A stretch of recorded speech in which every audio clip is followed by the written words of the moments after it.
Muy buenos días y bienvenidos a un nuevo webinar de Semana Económica. Mi nombre es Álvaro Roncal, soy subgerente de nuevos contenidos de Semana Económica y vengo a presentarles Derecho Corporativo, cómo está cambiando la relación entre abogados y empresas. Acá es un webinar que es parte de Insights Empresariales, una serie que patrocina, que respalda y que tiene toda la experiencia de Sun Graduate School of Business, a quienes les damos muchísimas gracias. Ya el cuarto webinar de Insights Empresariales sobre un tema importantísimo, clave, sobre una industria que en este momento está viviendo un proceso o una serie de procesos de cambio que van a hacer que se transforme para siempre. Vamos a conocer mucho más de eso porque hemos armado un panel de primer nivel y aparte tenemos una presentación también de primerísimo nivel que le voy a dejar, y por eso le voy a ceder el espacio a Nunziata Bustamante, que es Senior Analyst de Aurum Consultoría y Mercados, y a quien le agradezco muchísimo por estar aquí esta mañana. Bienvenida, Nunziata, muchísimas gracias, te dejo el espacio. Muchas gracias, Álvaro. Buenos días con todos. Es para mí un gusto estar con ustedes para poder presentarles la cuarta entrega de esta serie de informes que venimos realizando con la ayuda de Semana Económica Industry Insights, la Escuela de Negocios de SAN y esta vez también con el SAN Business Law, además con el apoyo de Aurum Consultoría y Mercado. En esta oportunidad vamos a estar presentando del derecho corporativo, cuyo informe completo ustedes lo van a poder encontrar en los correos en los cuales ustedes se matricularon a este webinar. Siguiente, por favor. Bueno, el derecho corporativo son todas las leyes, normas, reglamentos que se involucran para regular los derechos y las obligaciones de las corporaciones. ¿Ok? Y tiene como objetivo poder promover el bienestar de todos los que se ven afectados por las actividades económicas y sociales, empresariales de una empresa. En este gráfico podemos ver que el valor de mercado global de los servicios legales llegó en 2020 a los 840 mil millones de dólares y se espera que se expanda a una tasa de crecimiento anual compuesta de 4.5% hasta 2028, llegando al millón de millones, un poco más en ese año, ¿no?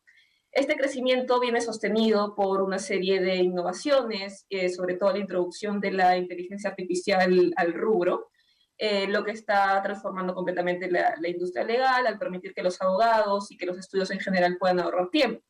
¿Okay? Por ejemplo, al automatizar la producción y la revisión de documentos en general para las labores de los abogados. En la siguiente diapositiva podemos ver que el jugador más fuerte de esta industria es Norteamérica, ¿no? Sobre todo con Estados Unidos, que concentra la mayor cantidad de empresas del sector. Tiene una participación de 42.5% en todo el mercado mundial. Hacia 2020, el estudio de abogados más grande, de mayor facturación, fue Kirkland, que facturó 4.8 mil millones de dólares, más de 100 veces de lo que facturó la empresa más grande de Perú en 2019, que fue Rodrigo Lidas y Medrano, ¿no? Con 40 millones de dólares. El mercado de los servicios legales está fragmentado, esto quiere decir que es altamente competitivo, no hay competidores dominantes. Es más, Kirkland, que fue la empresa de mayor facturación en 2020, solamente representó el 4% de la facturación de las 100 empresas más grandes del mundo. ¿Okay? La demanda de los servicios de abogados cayó significativamente tras la crisis económica de 2008 y 2009. Luego se mantuvo unas tasas de crecimiento discretas pero estables entre ese periodo y la pandemia, cuando volvió a caer por todas las restricciones que hubieron, pero sin embargo hacia finales de 2020 se ha mostrado una fuerte mejora en la demanda de los servicios, ¿no? Con tasas de crecimiento similares a las que se podían ver antes de la crisis económica de 2008. En la siguiente diapositiva podemos ver un tema muy importante en el derecho corporativo, que es el compliance o el cumplimiento, que se entiende como el diseño, la implementación y el seguimiento de políticas, por ejemplo, programas, otros procedimientos con el cumplimiento por parte de una organización y sus empleados y otros representantes a los requisitos legales y los reglamentos aplicados a estas entidades. A nivel mundial, este tema comenzó a tomar mayor relevancia con la crisis económica de 2008-2009, mientras que en Perú se comenzó a tomar mayor importancia recién después del caso de corrupción de Lava Jato, ¿no? Que se destapó a finales de 2016 y bueno, ahí como se puede ver en el gráfico hubo un mayor tiempo de los cuales los directorios utilizaban para hablar sobre temas de compliance. Sin embargo, con la pandemia, los directorios tuvieron que dedicar mayor tiempo a otros temas, como por ejemplo ver los resultados del negocio, las estrategias de largo plazo y la adaptación del negocio y de sus modelos de negocio a los nuevos cambios de mercado.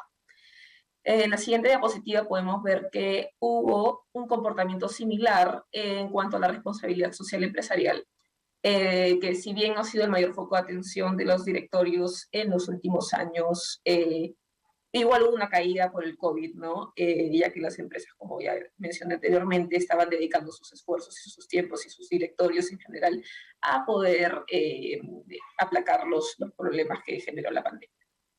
En la siguiente diapositiva podemos ver que como mencioné anteriormente, que el derecho corporativo tiene un importante enfoque en la responsabilidad social empresarial. Que si no bien esta disciplina se encuentra estrechamente ligada al derecho, ya que se necesita la aceptación y el respeto por esta disciplina, ¿no? En Perú existe un déficit bien considerable de recursos, de personas, comunidades, empresas que son capaces de acceder a servicios legales. Y una de las maneras más comunes en el país de hacer responsabilidad social por parte de estudios de abogados es a través del pro bono, que son servicios legales gratuitos, ¿no?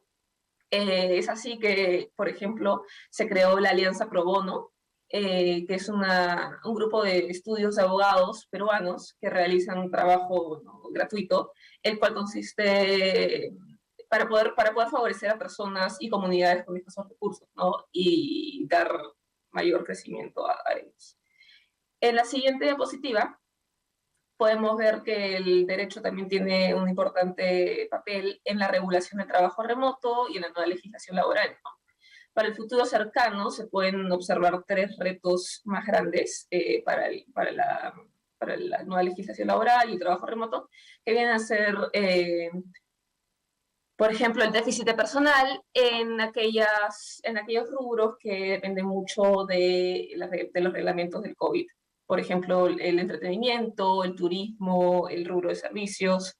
También se espera un aumento de fuerza laboral extranjera, debido a que, por ejemplo, muchos migrantes venezolanos ya están obteniendo su ciudadanía en el país y va a haber mayor competencia laboral, ¿no? Ya sea para ciudadanos extranjeros como los peruanos. Y finalmente también tenemos que considerar que en mayo de 2022 hubo el aumento de la remuneración mínima vital de 930 a 1025 soles, ¿no? Que también va a afectar mucho el marco laboral, o ya está afectando mucho el marco laboral de Perú. Luego podemos ver en la siguiente diapositiva que otro de los pilares del derecho corporativo es el due diligence, que es el proceso de realizar una investigación intensiva en una corporación, sobre todo en los primeros pasos para la fusión y adquisición de una empresa, ¿no? Las fusiones y adquisiciones y los deals de los mercados de capital de deuda representan casi el 70% de todos los deals del año pasado en Latinoamérica, y las fusiones y adquisiciones tienen una mayor participación, que es el 47% de este 70%. Brasil es el que lidera el mercado de fusiones y adquisiciones en Latinoamérica. Abarca el 86%, un poco más, de todos los deals de M&A realizados en 2021. Y asimismo, por ejemplo, el ranking que podemos ver en la diapositiva, de los 20 estudios de abogados con mayor número de deals, los brasileños ocuparon 14 de estas posiciones. Acá un jugador bien resaltante, podría decirse la estrella en fusiones y adquisiciones en Perú, viene a ser Miranda Llamado, que en 2021 cerró 28 deals de fusiones y adquisiciones. En la siguiente diapositiva también podemos ver que otro rol importante que cumple el derecho es en la protección de datos personales, debido a que un tratamiento inadecuado de estos datos puede generar sanciones severas para las empresas. La pandemia, sobre todo, ha impulsado la necesidad de la protección de datos personales debido a que hay una mayor concentración de actividades económicas en Internet. Y bueno, se puede ver que entre 2019 y 2020 casi se triplicaron el número de denuncias al Registro Nacional de Protección de Datos Personales, o la RNDP, por un mal uso de datos personales, ¿no? Además, en la siguiente diapositiva podemos ver otro pilar del derecho, que es el derecho minero y ambiental. A marzo de 2022, por ejemplo, el departamento con mayor inversión minera fue Moquegua, y los que generan mayor empleo son Arequipa, Moquegua y Ancash. Pero, sin embargo, la mayor concentración de conflictos sociales, medioambientales en general, se encuentra en Loreto, ya que, bueno, aunque no tiene mucho que ver con la parte minera, también tiene mucho que ver con la parte medioambiental, ¿no? Principalmente por la extracción de petróleo y otras fuentes de energía. Un limitante muy importante en la minería es la informalidad. De las 25 regiones del Perú, incluyendo Callao, 21 poseen minería ilegal e informal, sobre todo por la extracción de oro, produciéndose alrededor de 24.000 kilos anuales de este mineral de manera ilegal e informal. Además, muchos expertos mencionan que esta informalidad en el sector minero se origina principalmente por una desatención del Estado o por la falta de oportunidad laboral y de la corrupción entre los poderes, ¿no? Y bueno, cabe resaltar que el sector minero es muy vulnerable a riesgos penales. Entonces el compliance, del que habíamos hablado anteriormente al inicio de la presentación, también toma una vital importancia en la industria minera, por lo cual la labor de los abogados es fundamental en el rubro minero y medioambiental. En la siguiente diapositiva podemos ver que la labor del derecho también es particularmente destacable en los ámbitos del deporte, ¿ok? En dos ámbitos, en el compliance o cumplimiento, que habíamos mencionado, y las negociaciones deportivas. Por un lado, se tiene que monitorear el cumplimiento de los contratos, de los presupuestos, tanto del sector público, es decir, por ejemplo, el IPD, y asegurar una alta ejecución del programa de inversiones para el desarrollo, por ejemplo, de la actividad física en Perú. Como se puede ver en el gráfico de arriba, no hay una ejecución muy alta del presupuesto. Y también para el monitoreo y el cumplimiento en entidades privadas, como clubes deportivos y deportistas independientes. Y por otro lado, el deporte también pueden surgir muchos conflictos. De por sí es un sector en el cual hay mucha negociación entre diferentes partes, por lo cual los especialistas en derecho deportivo intervienen cuando ya se están presentando discrepancias entre las partes, y eso debe tener el conocimiento sobre las normas jurídicas que recaigan en el individuo, en el deporte y en el entorno. En la siguiente diapositiva podemos ver el efecto del derecho y la industria aeronáutica. Podemos ver que ya hubo una recuperación bien importante en el número de pasajeros, tanto nacionales como internacionales. El crecimiento en 2022 ha sido bien alto. Entre enero y abril de este año, el crecimiento del número de pasajeros ha sido de un 106.3% respecto al mismo periodo del año anterior en cuanto a pasajeros nacionales. E internacionales ha sido 247.6%, que es casi el doble de crecimiento que lo nacional, ¿no? Y bueno, LATAM Airlines Perú es la aerolínea dominante tanto nacional como internacionalmente para el tráfico aéreo del país, ¿no?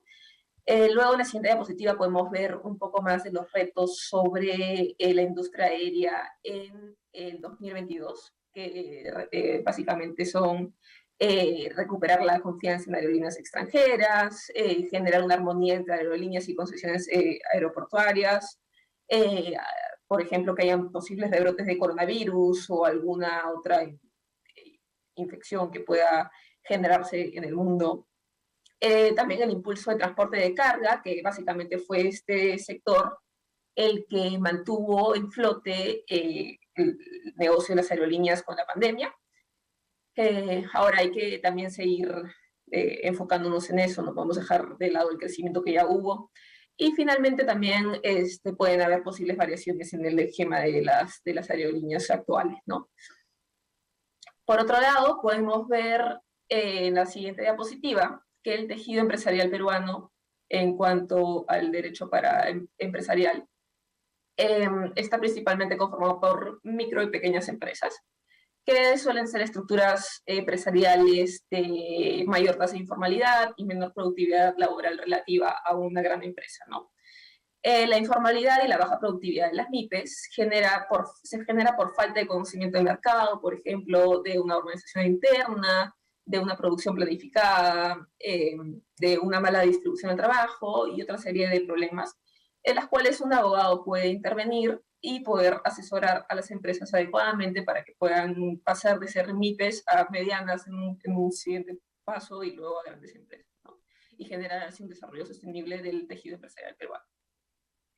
En la siguiente slide podemos ver que también en cuanto al tema de derecho en los negocios, está formando el derecho en el retail un factor bien importante, debido a que hay diversas ramas del derecho que hacen funcionar este sector, ¿no? Ya que al momento de construir o desarrollar un centro comercial o una tienda o un mall, es necesario el conocimiento en diferentes rubros del derecho, como lo puede ser el derecho corporativo, conocimientos de carácter fiscal, el derecho inmobiliario, propiedad intelectual y derecho a los consumidores, entre otros, ¿no? Finalmente, podemos ver en la siguiente diapositiva otro de los temas más importantes y que están marcando el futuro del sector, que es el Legal Tech y el Law Tech.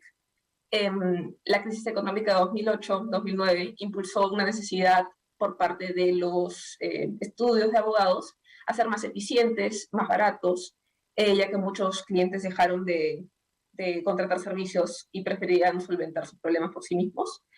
Y además, la pandemia generó un contexto ideal para un rápido desarrollo de estas tecnologías del Law Tech y Legal Tech, debido a una mayor necesidad por el aumento de ciberdelitos y la mayor necesidad de control de datos personales, ¿no?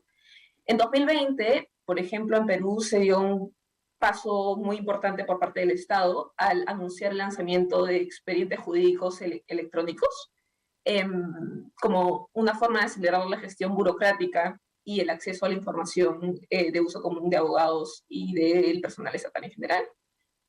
También hay firmas como Barrios y Fuentes Abogados que han comenzado a implementar sistemas como Time Billing X para poder acelerar la gestión de documentos y mantener un control efectivo entre la gestión por horas y la carga documental. Y actualmente en el Perú, el 79% de los abogados y firmas legales peruanas consideran que el Legal Tech es una herramienta fundamental para la continuidad del sector en tiempos post-pandemia.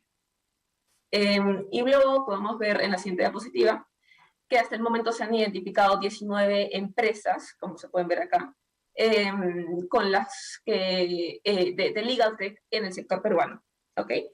Todas estas se concentran en Lima en la actualidad, y estas se dividen en 5 nichos, que son consultas jurídicas y reclamaciones online, que incluye, por ejemplo, a Notariza, a los marketplaces jurídicos como Linkea tu Abogado, a software de gestión como Despacho, a procesos legales como Epiqueia y a las evidencias digitales como lo puede ser BigDavi.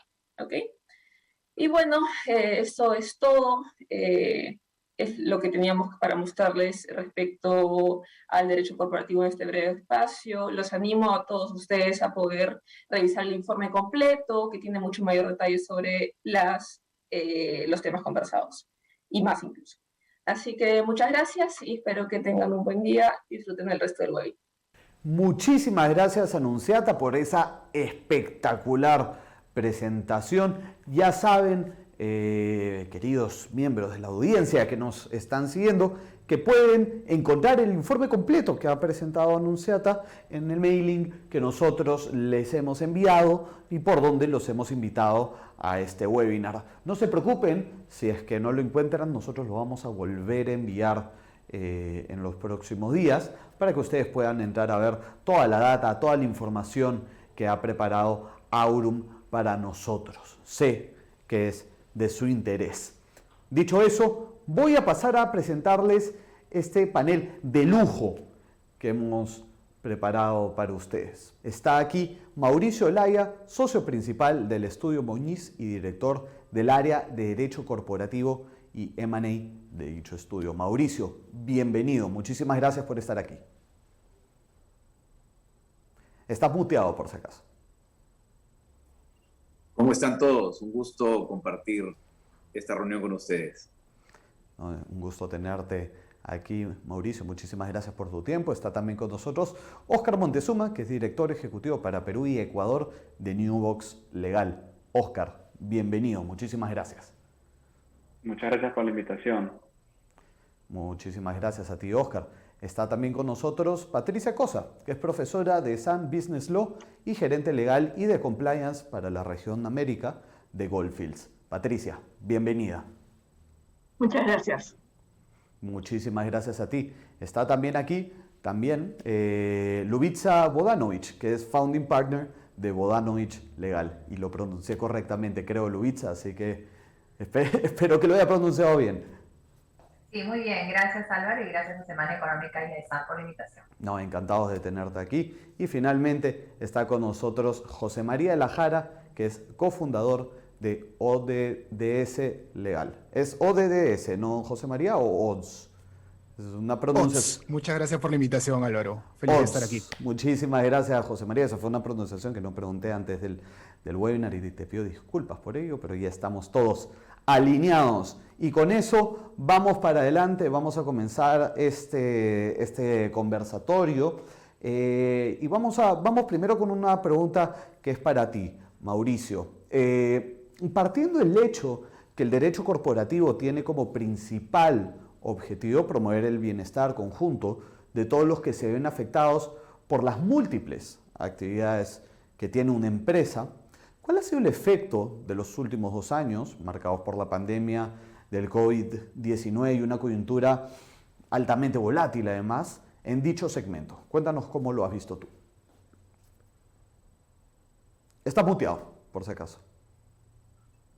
Sí, a ver, yo lo que diría es que más que el derecho corporativo en términos normativos, ha habido como 2 aspectos relevantes. Algunos cuestiones de forma del propio derecho corporativo que tuvo que irse adaptando, sobre todo en la primera fase de la pandemia, a lo que era convivir en la virtualidad. Ya todos de alguna manera hemos experimentado parte de eso y algunas normas que el derecho corporativo tuvo que traer a la mesa, creo que con algún nivel de lentitud, como las juntas de accionistas virtuales, las sesiones de directorio virtuales, y algunos otros aspectos relacionados con estas materias. Probablemente mayor lentitud e incluso ausencia de regulación normativa fue con relación a la aplicación de las normas de la ley de sociedades vinculadas a la pérdida de patrimonio o a la existencia de pérdidas,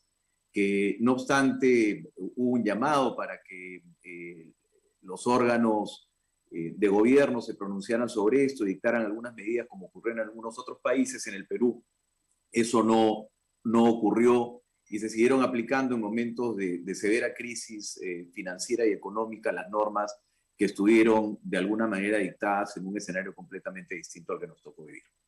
Eso en el lado normativo, digamos. pero ya en el lado del mundo corporativo, empresarial, hubo también una mirada que nosotros como asesores o consultores empezamos a advertir. Y es que las compañías empezaron a manejarse mucho a través de un órgano no regulado de la ley de sociedades, pero que muchas empresas no tenían y se vieron en la necesidad de crear, ¿no? Y estos fueron los comités de crisis. Los comités de crisis, sobre todo en la época pandémica, primer año de pandemia, empezaron a tener un nivel de protagonismo inmenso en el manejo de las compañías, incluso al margen de los propios directorios, que en muchas compañías dejaron de reunirse, en otras empezaron a hacerlo con alguna habitualidad, pero el manejo de la crisis era tan cotidiano, el marco además normativo cambiaba, aplicable a las compañías y a su actuar cambiaba de una manera tan recurrente y el ecosistema en general de negocios cambiaba de una manera tan drástica que los comités de crisis empezaron a asumir un rol, como digo, prioritario. Y normalmente estos comités de crisis estaban conformados más por el management de la compañía, acompañando en las empresas familiares, sobre todo al accionista controlado. Eso, a mi modo de ver, generó una relativa pérdida de gobernanza en los primeros meses de la pandemia.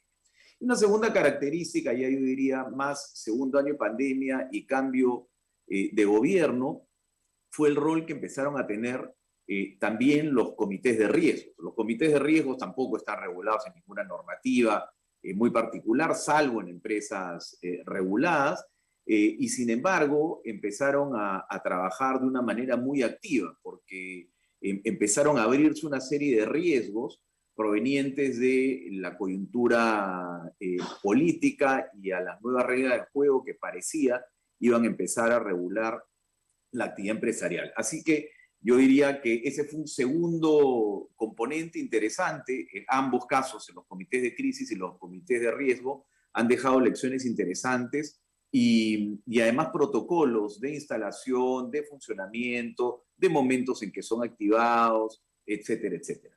Así que yo diría que ahí hubo temas importantes. Y después, y con esto finalizo esta primera pregunta, el tema de cómo las empresas enfrentaron toda una cuestión importantísima en la que se había avanzado y en algunos casos hubo retrocesos. Como sabemos, la preocupación de las empresas por los temas de ESG, el acrónimo en inglés, ¿no es cierto?, de medio ambiente, sociedad y gobernanza, que eran pilares en los cuales estuvo trabajando muy fuerte, empezaron en algunos casos a corroerse en medio de la crisis, ¿no? Solo a manera de ejemplo, uno de esos pilares vinculados al tema de la parte social y los stakeholders, muchos proveedores quedaron recibiendo un trato que no hubiesen pensado recibir si es que las empresas cumplían con aquellos pilares que habían esgrimido durante muchos años en los que habían querido ir por la línea de crecimiento en estos principios, ¿no? Y finalmente en esta última fase, que ya es como yo diría la fase 3, después de la parte de pandemia, después de la parte de cambio de gobierno, terminamos con este asunto de la crisis global, ¿no es cierto?, de una inflación galopante, de una escasez de insumos por toda la problemática de la crisis de contenedores y un tipo de cambio un poco alocado. Y eso también tuvo un impacto interesante en la manera en que el perfil de los directores, normalmente algunos de ellos olvidados, es decir, directores que en su momento, en los años 80, tuvieron que lidiar con inflación, tipos de cambio diversos, etcétera, hoy llevados a la mesa en un rol de consultores o directores a las empresas o de asesores del directorio, han empezado a traer mucha experiencia y enseñanza sobre cómo enfrentar estos temas que para toda la generación de directores que estamos entre los probablemente 40 y 50 años, eran temas con los que ya nos habíamos olvidado cómo lidiar. Esa sería, digamos, una aproximación. Espero haber atendido adecuadamente tu pregunta. Muchísimas gracias, Mauricio. Lo has hecho en definitiva y nos das un marco desde el cual podemos comenzar a conversar de algunos otros temas, pero relacionados finalmente con todo este contexto que tú bien planteas. Vamos a hablar un poco sobre algunos otros cambios que se han dado dentro de lo que son tanto los estudios, las gerencias legales en general, ¿no? La pandemia, de hecho, provocó una transformación a todo nivel en las organizaciones. Los cambios acelerados demandaban respuestas efectivas. En ese sentido, ¿qué nuevas habilidades y conocimientos se han tenido que desarrollar en el derecho corporativo a raíz de esta situación y cómo ha cambiado el perfil del abogado corporativo y o de las gerencias legales? Esta es una pregunta que van a responder en este orden Patricia, Lubitza y finalmente José María. Vamos contigo, Patricia. Muchas gracias. Efectivamente, el COVID y los últimos años han generado que las gerencias legales, y ahí de repente hablo de la experiencia de una empresa, tengamos una mirada mucho más integral del derecho. Y en general del derecho corporativo y de todo lo que venimos aplicando, ¿no? Tenemos esa necesidad de conocer a la empresa, de que nuestros abogados externos también la conozcan, de que se dediquen tiempo a saber qué nos preocupa, cuáles son nuestros proyectos, cuáles son nuestros sueños como compañía, pero también cuáles son nuestras pesadillas, qué es lo que nos mantiene despiertos por la noche. Y cuando tu abogado externo, por ejemplo, tu abogado corporativo externo, conoce esas preocupaciones, el servicio que te brinda es excepcional, es distinto. Ya tiene un valor agregado porque no le tienes que explicar qué es lo que realmente quiere de esa asesoría. Creo que también tenemos que ser estratégicos con el no. Vemos mucho de riesgos y efectivamente durante el COVID hubieron comités de crisis, comités de riesgos, los hemos vivido, pero los abogados nos toca ser muy estratégicos en estas épocas de tanto riesgo, tanta preocupación, con el no. No todo puede ser no, tenemos que manejarnos fuera de la caja para encontrar soluciones, porque las empresas tienen que realizar el negocio, tienen que continuar operando. Y ahí es donde nos toca como abogados también ver cómo hacer viables esos proyectos, ese propósito de la compañía, para que se siga desarrollando de una manera legal, pero también efectiva. Y por último, te diría que también se ha desarrollado y se tienen que desarrollar los abogados empatía. Es decir, estamos tratando con empresas, es mucho del tema corporativo duro, pero atrás de las empresas están personas. Y ser conscientes cuando damos ese consejo, cuando tomamos esa decisión, que las personas son, y lo decimos, por ejemplo, nosotros en Goldfield, son el alma del negocio. Atrás de cada decisión que tomas, hay personas que están ya sea sufriendo las consecuencias o viviendo el resultado de estas decisiones que has tomado. Mirase, por ejemplo, en el COVID, ¿no? Durante el COVID se tuvieron que tomar muchísimas decisiones que afectaban personas, cómo ibas a manejar los controles, la seguridad, etcétera.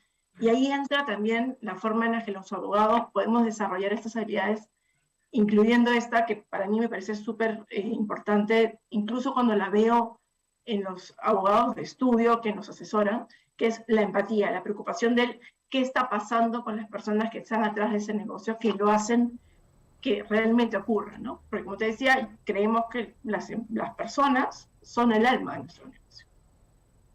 Muchísimas gracias, Patricia. Clarísimo lo que mencionas, importantísimo además la empatía en los tiempos que nos tocan vivir hoy. Lubitza, vamos contigo. Sí, nos preguntan qué habilidades tienen que desarrollarse hoy en el abogado corporativo, ¿no? Y yo, antes de responder esta pregunta, quisiera situarnos un poquito en el contexto que vivimos, ¿no? Nosotros estamos enfrentando diferentes crisis. ¿Ya? Solamente en el Perú tenemos, además de la sanitaria, que es la pandemia, que no acabamos de superarla, tenemos la caída del PBI, riesgo de recesión económica mundial que va a impactar en el Perú, conflictos sociales, posible crisis alimentaria, y le sumamos la crisis política que tenemos hoy, una alta polarización, una posible vacancia y una posible disolución del Congreso. Todo esto tenemos que considerarlo en el contexto actual, porque el abogado tiene que estar muy relacionado al contexto que vive, ¿ya? Y el abogado corporativo se dedica justamente a asesorar empresas, entonces con mayor razón. Entonces, esta crisis que vivimos del Perú tiene que estar situada también en un contexto global, y el contexto global no lo podemos pasar por alto. Tenemos que estar los abogados corporativos hoy actualizados en lo que pasa en el mundo. Lo que pasa en el mundo es que la crisis que empezó a ser sanitaria ha pasado a ser económica y ahora se viene una crisis social. Entonces, ¿qué tenemos? Tenemos a un Estado, ¿no es cierto?, que está preocupado por atender a la población, pero los ingresos no alcanzan. Nosotros tuvimos, ¿no es cierto?, el boom del cobre que ayudó a atender la crisis, pero no es suficiente. La crisis internacional ya se ha iniciado y nos va a impactar. La crisis sanitaria aún no terminamos de recuperarnos de ella. Entonces, dicho eso, tenemos una implicancia notoria en el mundo corporativo y en el mundo laboral, ¿no? ¿Qué es lo que podemos destacar? Que es clarísimo, ¿no? Producto de toda esta situación que acabo de explicar. Una nueva normalidad en el mundo laboral, ¿no es cierto?, caracterizado por un trabajo híbrido. Tenemos hoy un trabajo que no es presencial 100%, es un trabajo que está combinando el modelo virtual y el trabajo también presencial. Tenemos un híbrido. Y tenemos un alto uso de nuevas tecnologías que antes no se utilizaban. Yo particularmente, que me dedico en mi firma a los servicios financieros y al mundo financiero, ya no veo servicios físicos, sino todos digitales. Y esto ha impactado a toda la economía. Entonces, el abogado corporativo de hoy tiene que saber eso también. Tiene que saber cuáles son esas tecnologías, cómo impactan en los modelos de tus negocios, cuáles se usan con mayor, digamos, notoriedad que otras, cuáles son las más eficientes. Tenemos que ser abogados que conozcamos de tecnología. Habiendo dicho eso, ¿cuáles son las habilidades que yo veo que hay que tener hoy y que son las que pido y quisiera desarrollar en los equipos que nos acompañan hoy, ¿no? Un mayor conocimiento del fenómeno tecnológico y de cómo impacta la tecnología en nuestros clientes y en la industria que nosotros apoyamos. Un conocimiento pleno del negocio de nuestros clientes y saber en qué etapa están en su proceso de transformación digital. Porque a nosotros nos pasa que tenemos empresas del sector financiero que están mucho más atrasadas que otras y hay que ver cómo las apoyamos. Empatía, que ha mencionado Patricia, que estoy totalmente de acuerdo, porque en pandemia hay que ser muy empáticos y saber que el cliente en ese momento necesita tu apoyo y no necesariamente va a tener las mismas posibilidades de gestionarlo que antes. Y hay que apoyar, pero también con una visión de negocios, ¿no? Hay que darnos la mano y saber cómo seguir siendo rentables o sostenibles. Ser muy eficientes es lo que yo entiendo, hacer más con menos, porque ahora, como han visto todos ustedes, hay menos recursos y hay que ser muy eficientes con el manejo de esos recursos. Y para eso también está la tecnología, ¿no? Eso lo hemos vivido en carne propia y en varios ejemplos que podemos poner. Una visión no solo local, sino, por lo que he explicado, una visión del mundo, de qué pasa a nuestro alrededor y cómo eso afecta el negocio de nuestros clientes. El abogado de hoy tiene que ser también mucho más visible que antes, tiene que tener esos soft skills que le permitan comunicarse correctamente, ser proactivo, ser visible, que su marca sea visible. En esta era digital, todos vamos a ser más visibles. En resumen, la sociedad va a empezar a exigir este tipo de habilidades en el abogado corporativo de hoy, que se maneja en un entorno digital, que tiene que tener esos soft skills, que tiene que conocer muy bien el negocio y sus clientes, y tiene que ser muy coherente con lo que dice y con lo que hace. O sea, su negocio no solamente tiene que pensar en la rentabilidad que va a tener a final del año, sino en cómo va a generar su negocio, el negocio del abogado, un impacto en la sociedad, cómo va a ser sostenible en el tiempo, cómo va a respetar a su entorno, cómo va a apoyar al desarrollo de la sociedad. Es decir, tener un propósito y no solamente predicar, sino que enseñar con el ejemplo. Eso sería por mi lado, Álvaro. Muchísimas gracias, Lubitza. Y para cerrar la pregunta, voy a repetirla para refrescársela también al público y a José María. ¿Cómo ha cambiado el perfil del abogado corporativo y o de las gerencias legales y qué nuevas habilidades y conocimientos se han tenido que desarrollar en línea con ello? Ahora sí, te dejo el espacio, José María. Muchas gracias, Álvaro. El cambio más profundo que yo estoy viendo en las gerencias legales, sobre todo gerencias legales sofisticadas, es que están jubilando al modelo de business partner. Lo que busca este modelo operativo es que la gerencia legal establezca una relación de confianza y brinde una asesoría uno a uno a cada uno de sus clientes internos. Y suena muy bonito, y por muchos años han estado operando muchas empresas de esa forma, pero se ha acelerado un cambio porque este modelo tiene tres grandes problemas. Primero, que no es escalable. Si legal apuesta por dar una asesoría VIP uno a uno a cada uno de esos clientes internos, Entonces esos clientes internos, el departamento de marketing, de ventas, comercial, logística, supply, en fin, se vuelven dependientes de la disponibilidad de los abogados in-house. Y esto no es sostenible en el tiempo. El negocio crece, los problemas también, se emiten nuevas regulaciones, cosa que ha pasado un montón durante la pandemia, se necesitan pensar nuevas formas de hacer negocio, pasa un montón también durante la pandemia, y las demandas de los clientes internos aumentan. Pero el número de abogados a la interna tiene un límite. La gerencia legal no puede crecer indefinidamente. Entonces, en un momento, seguir creciendo o incluso derivar trabajo a asesores legales externos, solo porque no hay manos dentro de la compañía, se vuelve inviable. El segundo problema con el cual se han tapado las gerencias legales en este modelo de business partner es que la atención uno a uno depende de la permanencia de las personas. Y eso es un problema, y estado viendo específicamente, ha sido muy grave en empresas multinacionales, donde los puestos cambian de manos de forma muy rápida, de manera frecuente. Mueven al gerente de ventas de Perú a Chile, al gerente de marketing de Colombia a México, por ejemplo. Y cada vez que se da un cambio, legal se ve obligado a reinventar la rueda, volver a construir la relación de confianza, volver a diseñar una manera de trabajo y acordar expectativas, SLAs sobre el servicio que ofrece. Entonces, generar confianza sin que haya un proceso diseñado de respaldo es una receta para el fracaso también. Y como última razón de esta aceleración de la jubilación de este modelo de business partner es que como legal no puede darle un servicio de calidad a todos los clientes porque la demanda es muy alta, se ve tentado a convertirse en este famoso departamento del no y a incumplir plazos acordados. Entonces, lo que sucede es que los clientes comienzan a evitar a legal. Hace unos meses había un reporte de ONIT, Enterprise Legal Reputation, en base a creo que 4.000 respuestas, y decía que el 79% cree que legal no maneja una operación eficiente y el 73% dice que no es un buen business partner. Y es por eso que 2 de cada 3 clientes internos eluden a legal. O sea, saben que están rompiendo la política corporativa de ir donde el abogado interno para una consulta, para aprobar un contrato, lo que sea, pero igual deciden bypassear a los abogados. Y esa es la foto contra la cual se han estrellado las gerencias legales en el Perú y Latinoamérica, que tienen que cambiar su modelo operativo para mantenerse relevantes. Y aquí hay varios caminos posibles, no quiero alargar mucho mi intervención, pero la evolución que para mí tiene más sentido y lo que he visto se ha ido dando ha sido dejar de ofrecer esta asesoría uno a uno para convertirse en un socio estratégico y desarrollador de capacidades legales. Esa decisión va a ser bien recibida por algunos, rechazada por otros, y por eso es tan importante reemplazar intuición por data para decidir sobre cuál va a ser el siguiente paso legal. Primero hay que trazar esta línea base que comentaba Patricia al inicio de su intervención, para saber dónde estamos ubicados. Cosas básicas como quién es mi cliente interno más demandante, qué tipo de contrato es el que más me piden, cuánto tiempo toma la elaboración de ese contrato, el famoso turnaround, cómo me rankean los clientes internos, qué les parece importante a ellos, la rapidez, la disponibilidad, en fin. Es imprescindible generar esa data accionable que le permita a legal ver cuál es su siguiente paso, si va a ser algo de tecnología, de personas, de proceso. Ese es el cambio que estamos viviendo ahora, la evolución de una gerencia legal que brindaba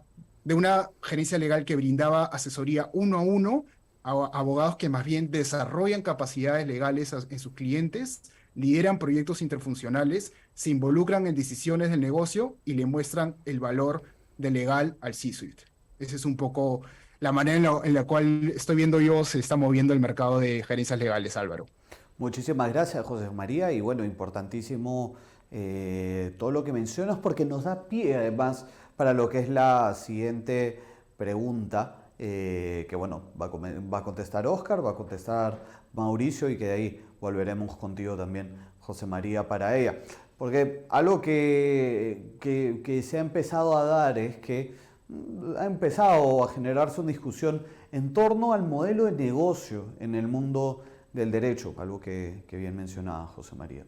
Hay algunas empresas y firmas de abogados que han buscado nuevas alternativas al modelo tradicional de compensación por horas de trabajo.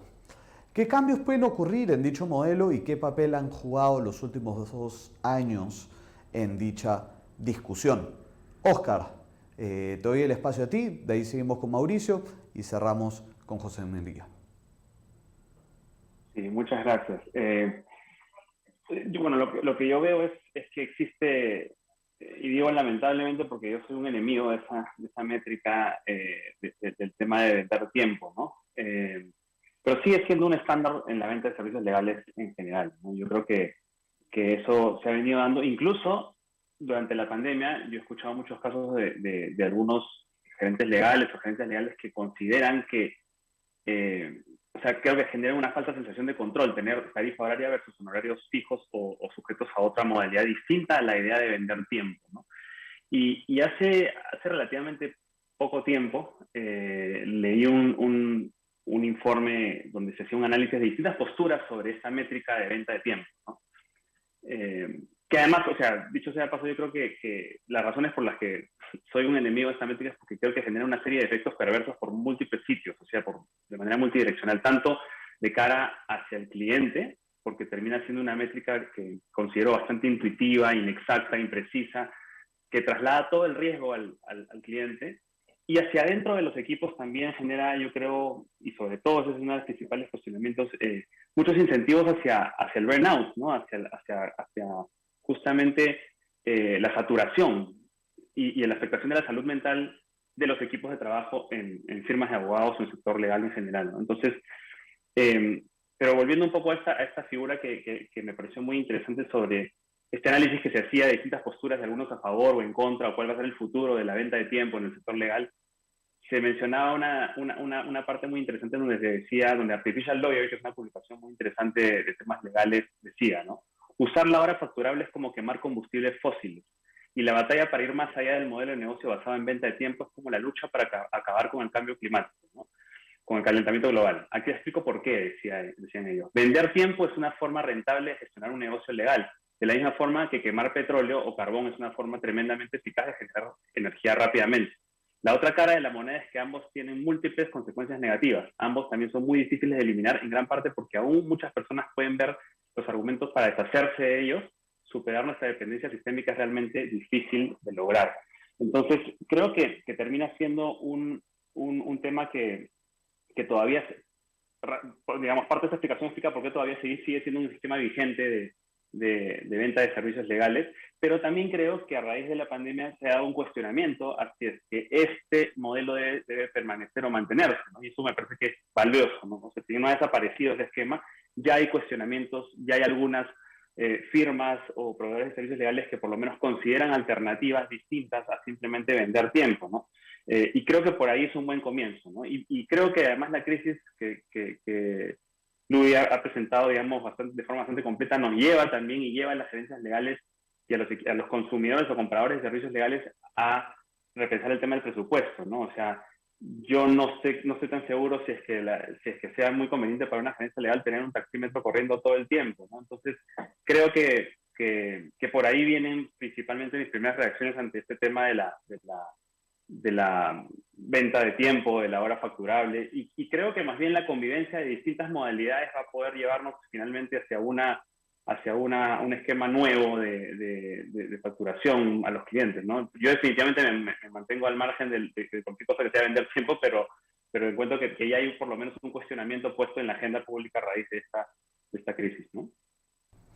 Muchísimas gracias, Óscar, por esa intervención. Interesantísimo lo que mencionas, y además hay una analogía que creo que un poco nos ayuda muchísimo a echarle más luz a este tema, a esta incógnita, a este proceso de cambio que parece que se está viviendo en la industria de la que ustedes son parte. Mauricio, te doy el pase a ti. Estás muteado por si acaso. Otra vez, gracias. No te preocupes.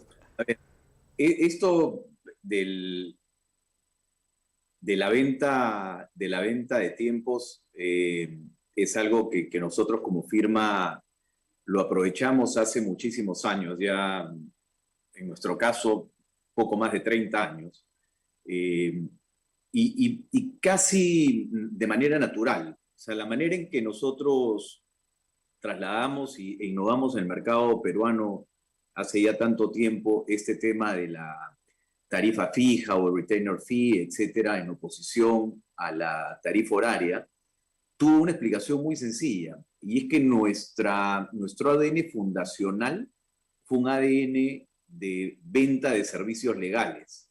Entonces nosotros no vendíamos horas, vendíamos servicios, ¿no es cierto? El servicio era un producto y nosotros éramos una empresa, que era la única organización a la cual uno puede de alguna manera alinearse, intentando seguir ejemplos histórica y actualmente competentes.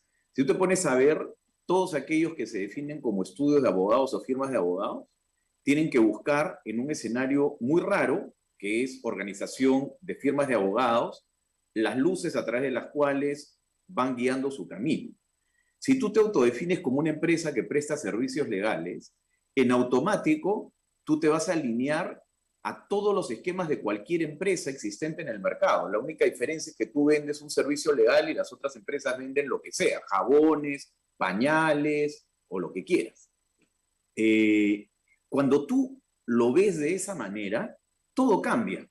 Todo cambia porque hay muchísimo que está escrito y muchísimo que se actualiza permanentemente con una mente completamente abierta y distinta al tradicionalismo con el que las firmas legales han venido manejando sus estructuras organizacionales. Entonces, cuando nosotros nos instituimos y constituimos como una empresa, naturalmente nos pasaron dos cosas bien fáciles. Es, uno, si yo fuera una empresa, ¿cómo me gustaría recibir el servicio? Y lo segundo que dijimos es, oye, ¿cuál es ese producto que hoy no existe en el mercado, pero que el mercado demanda? Porque todos los chistes de abogados venían asociados al tema de la tarifa horaria. Entonces era increíble que si todo venía asociado a eso, nadie hasta ese momento del mercado legal peruano había dicho, oye, ¿por qué no hacemos un producto alternativo? Si hay una demanda en el mercado insatisfecha. Y esa es la razón por la cual nosotros instituimos el tema de retainer fee, es decir, un monto fijo para que las compañías puedan, número uno, tener algo en su presupuesto. Imagínate una empresa, ¿no es cierto? En las empresas, ¿cuál es la base? La base es un presupuesto para regir un poco el año que viene. Y entonces, ¿cuánto le ponías a los gastos legales? ¿Qué número le ponías? Era un número absolutamente aleatorio. Es más, hasta ahora las compañías que se siguen manejando sin estructuras de proveeduría bajo un retainer fee, tienen que alocarle un número absolutamente aleatorio. Al ser aleatorio, es un número X y que el mensaje es, oye, hay que cuidar el presupuesto. Entonces, como hay que cuidar el presupuesto de la partida asignada, normalmente en aquella época, las áreas legales, las pocas que existían, porque en realidad en esa época, hace 30 años, no había más de 5, 6, 7 áreas legales, 6, 7, 8 compañías que tenían el tamaño para tenerlas. Casi todo el servicio se brindaba desde fuera. Y entonces, ahí la pregunta es, oye, ¿cuánto le asignamos a la partida de asesoría legal? X. Entonces ahora, como es un X, cuidado, te lo gastas el primer trimestre, porque si todo el mundo consulta, entonces nos agotamos el presupuesto y ¿qué pasa los siguientes 9 meses del año? Esa es la tarifa horaria, ¿ok? No te permite presupuestar, y al no te permitirte presupuestar, terminas generando una asesoría más bien reactiva, en vez de una asesoría preventiva, que te permite claramente hacerlo cuando tienes un sistema de retainer fee que te atiende todas las necesidades de consultoría cotidiana de la compañía. Ahora, de nuevo, alineado con una empresa, todos los presupuestos tienen partidas extraordinarias frente a eventos extraordinarios. Es exactamente lo mismo con un retainer fee. El retainer fee te cubre todo lo que es el día a día de la compañía. Y ahí está la clave, identificar y ponerte de acuerdo con la compañía, porque no todas tienen necesidades cotidianas iguales. Una empresa, por ejemplo, que está vinculada a temas de consumo, dentro de su día a día estarán los temas pues, de defensa al consumidor. Entonces, si tú tratas de decir, no, para mí como estudio de abogados, una demanda de consumidor debería facturarse de una manera X, Y o Z, entonces no estás comulgando, no estás teniendo esa empatía con lo que es la necesidad habitual o cotidiana. Entonces, el retainer fee, que es ese monto previsible, presupuestable, etcétera, está hecho justamente para todo lo que es previsible, porque un presupuesto justamente está hecho para lo previsible. Pero como en las compañías ocurren situaciones extraordinarias, los presupuestos admiten partidas extraordinarias. Y por ende, cualquier sistema de tarifa plana o de retainer fee, etcétera, va a requerir también, o va a ser un entendido entre la relación estudio de abogados o empresas de servicios legales cliente, la facturación de temas extraordinarios.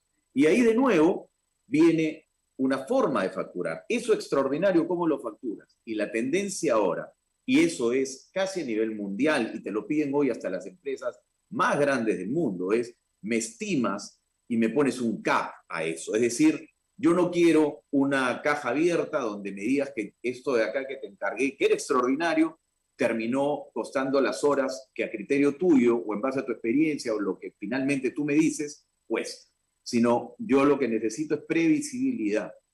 De nuevo, ese presupuesto en su partida extraordinaria también debe ser previsible. Personalmente y como firma legal, reitero, nosotros tenemos un ADN constituido desde hace más de 30 años en entender qué es lo que el cliente necesita y sabemos que lo que no necesita es una tarifa horaria que no tiene capacidad de prever, que no tiene capacidad de controlar, que no tiene capacidad de entender. Para nosotros, por ejemplo, y miren qué curioso, la pandemia, que fue sumamente triste para todos los que tuvimos que vivirla y enfrentarla, y todos tuvimos que tomar medidas preventivas frente a eso, terminó generando para nuestra firma el récord histórico de captación de clientes nuevos por 2 años consecutivos. Y eso es porque el mercado simplemente empezó a voltear y a buscar nuevas ofertas que se acomodaran a la situación financiera de crisis y a la inestabilidad que les estaba tocando enfrentar. Y todos los comités de crisis, si había algo que tenían encima de la mesa, primer punto de agenda, reducción de gastos. Cuidado de la liquidez. Lo habrás visto, Patricia, seguramente. Lo primero que te dijeron es ajusta los servicios legales, ¿no es cierto? Entre otras cosas. Entonces, creo que teníamos un producto que funcionaba muy bien y que creo que, como dice de alguna manera Oscar, es un poco el futuro, ¿no es cierto? Para mí es un poco la energía eólica versus la energía tradicional. Muchísimas gracias, Mauricio.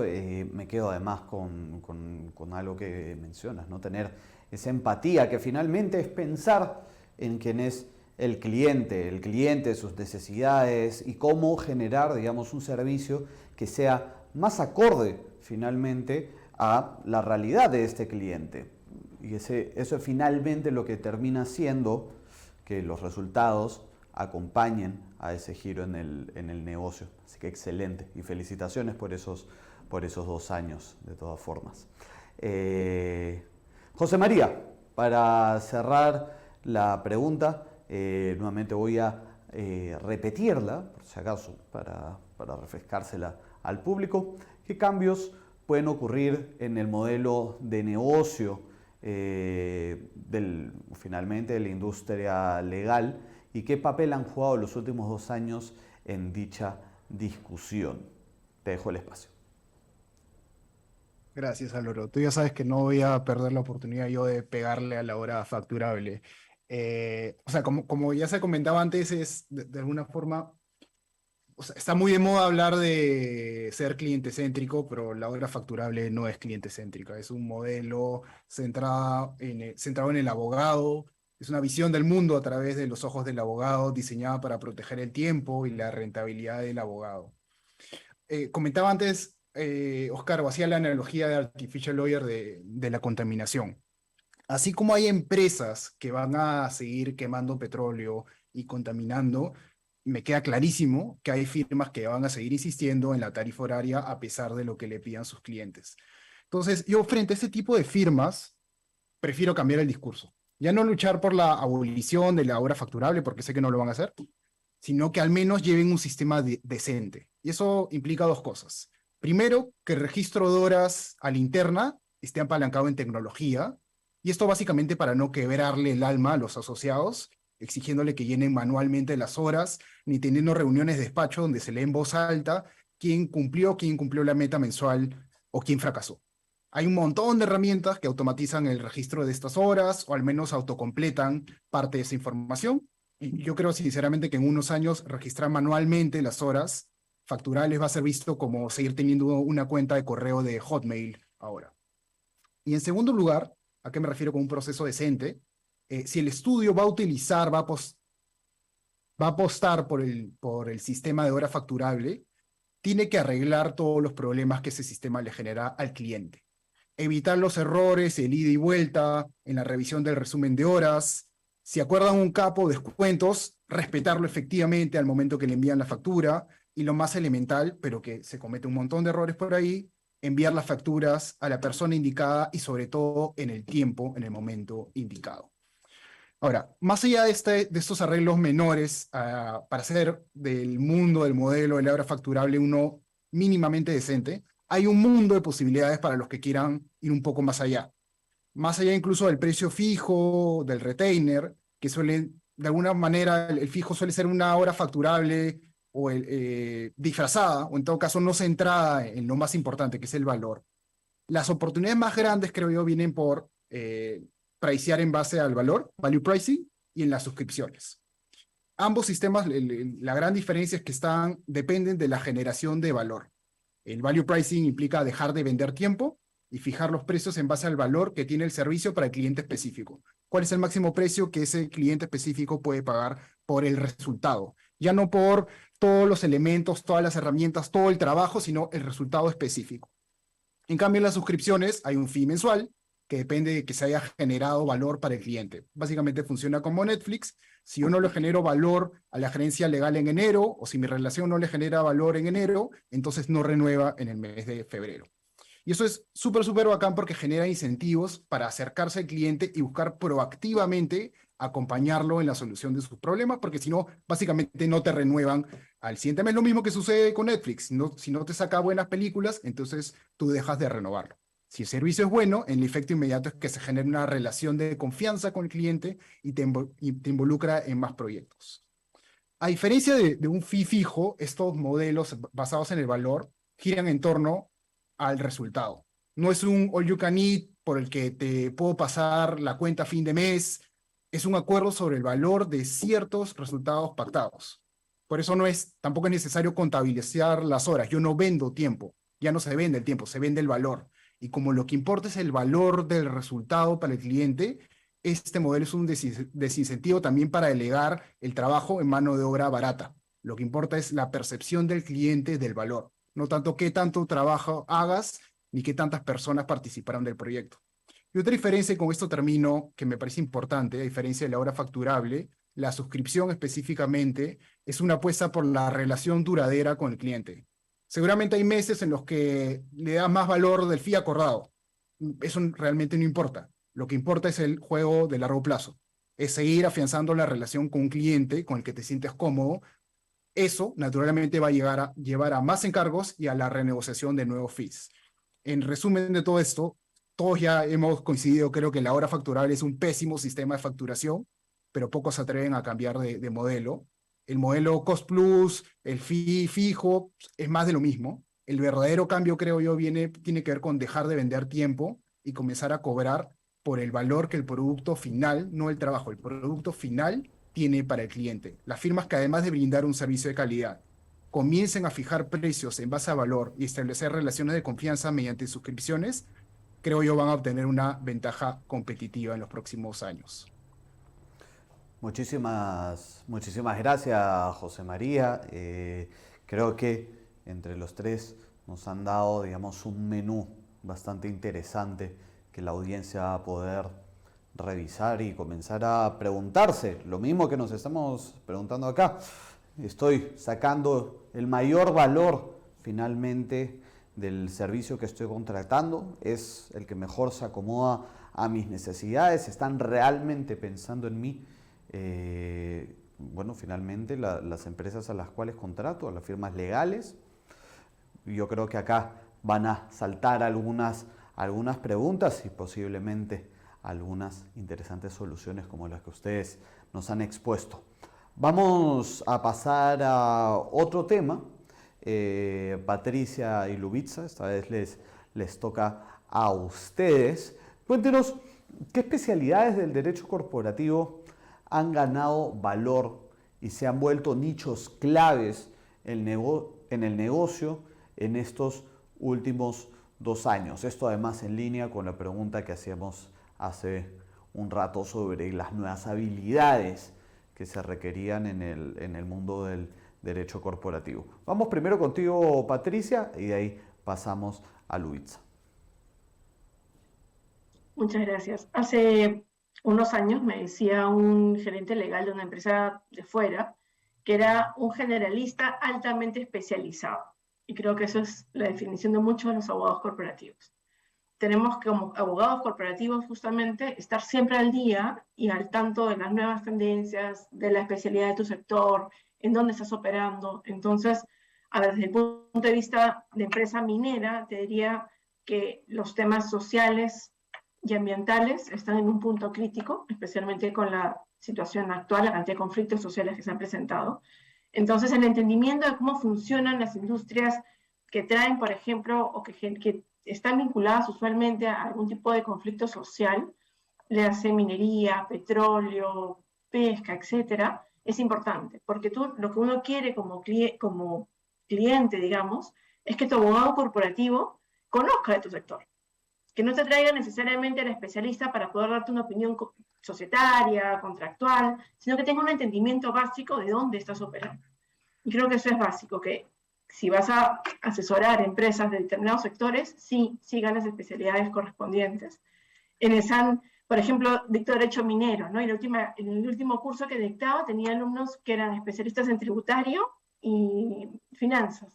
Y les preguntaba, ¿y por qué, no? ¿Por qué se vuelcan al derecho minero, por ejemplo? Y me lo decía clarísimo, porque queremos poder asesorar de una manera integral, entendiendo de qué se trata, de qué estamos hablando. Entonces, pueden haber, sí, yo creo que hay muchísimo, en esa no vemos, hay muchísima demanda en general por los temas de legal tech, fintechs, startups, temas financieros, laboral. El COVID ha traído muchísimo de temas laborales, la gran cantidad de regulación que se ha emitido, los cambios laborales que se vienen, generan un pedido muchísimo, muy alto por estos cursos, pero también vemos que hay un interés, una necesidad de conocer muy específicamente los sectores a los que se están asesorando, ya sea desde las gerencias legales como de parte de los abogados que les asesoran. Entonces, sí veo bastante también, por ejemplo, en temas de protección de datos personales, propiedad intelectual, ese preocuparse por qué le preocupa al cliente, yo creo que genera muchísimo valor y genera además un estar mejor posicionado en el mercado para estos abogados, asesores, estudios que se presentan conociendo de qué estás hablando y cuáles son tus preocupaciones. Eso es por cómo lo veo. Esa necesidad de estar altamente especializados es sumamente importante. Muchísimas gracias, Patricia, por comentarnos un poco esta importante tendencia que estamos viendo acá en el mundo del derecho corporativo. Luisa, ¿cómo lo ves tú? Sí, yo lo veo similar a Patricia, porque en realidad lo que ha demostrado la pandemia y este contexto que expliqué de las crisis distintas que estamos atravesando, están dando paso, ¿no?, a diferentes especialidades que tienen que ver con el uso de tecnología, ¿no?, el derecho a las tecnologías, y ahí tenemos varios espacios de especialidad. Protección de datos personales, propiedad intelectual, derecho penal digital, ¿no?, por poner algunos ejemplos.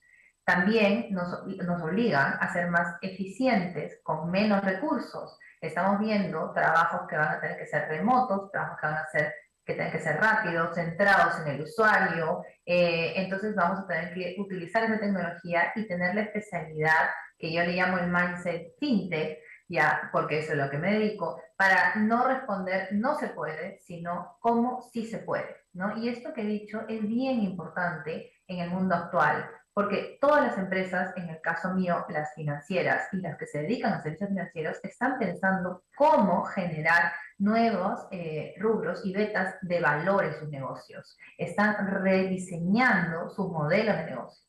Entonces, ellas necesitan esa asesoría y esta especialidad del abogado que les diga cómo sí se puede lo que te estás planteando, o te asesoro en darle la vía a eso que estás creando, te ayudo a co-crearlo contigo y darle una ruta legal y una ruta regulatoria. Esa especialidad me parece súper importante y tiene que ver con lo que dije hace un ratito de saber de tecnología, saber y conocer muy bien el negocio del cliente y cómo está regulado. Esto se aprecia claramente en el mundo que yo veo de servicios financieros, ¿no? La regulación de las fintech, de los criptoactivos, de cómo se vende el Open Finance, de cómo se va a regular todas estas alianzas que están habiendo entre bancos y fintech, entre big techs que llegan a Perú y que vamos a empezar a ver todo un cambio en el entorno que vivimos que va a ser digital, centrado en el usuario, va a requerir un abogado especialista, ¿no es cierto?, que conozca de tecnología. Y a eso le agregaría temas de cumplimiento, de compliance va a ser cada vez más exigente, porque justamente lo que he explicado viene con muchos desafíos y riesgos. Riesgo de ciberseguridad, de manejo de datos personales, ¿no es cierto?, riesgo de fraude, de estafas, de pirámides, etc. Entonces vamos a tener que meterle mucho al compliance y ser especialistas y conocer de esos temas también para poder ayudar a nuestros clientes. Y finalmente, una tendencia que todavía se habla poco, pero ya está tomando muchísimo peso en el mundo financiero, sobre todo, es este tema del ESG, ¿no? Ser environmental, sustainability, cuidar lo social, cuidar el governance, y todo eso que todavía no lo vemos aterrizado en Perú en normas, va a generar también especialidades a los abogados corporativos que se van a empezar a dedicar a esos temas. En resumen, el contexto impacta directamente en las especialidades que vamos a empezar a ver en el derecho corporativo y que tenemos que cuidar mucho porque yo sí creo en las especialidades. O sea, está bien saber de todo un poco, pero para lograr realmente una buena operación necesitas un buen cirujano. Muchísimas gracias, Lubitza. Importantísimo lo que mencionas, además, porque muchas veces uno ve que las empresas avanzamos mucho más rápido de lo que lo puede hacer el Estado, de lo que lo hace la misma regulación. El ejemplo que pone sobre todo lo que es sostenibilidad y ESG es clarísimo en eso, ¿no? Entonces es importante, oye, ¿cómo me voy adelantando finalmente? ¿Cómo voy yendo más allá de la ley en el sentido de ir un paso por delante? Entonces vamos a ver un poco de eso, creo, o muchísimo de eso en verdad, ya en el futuro más cercano. Vamos a seguir con otra pregunta. Hemos hablado bastante sobre transformación, sobre evolución, sobre finalmente cómo la industria legal y el derecho corporativo está pasando por un proceso de cambio bastante importante.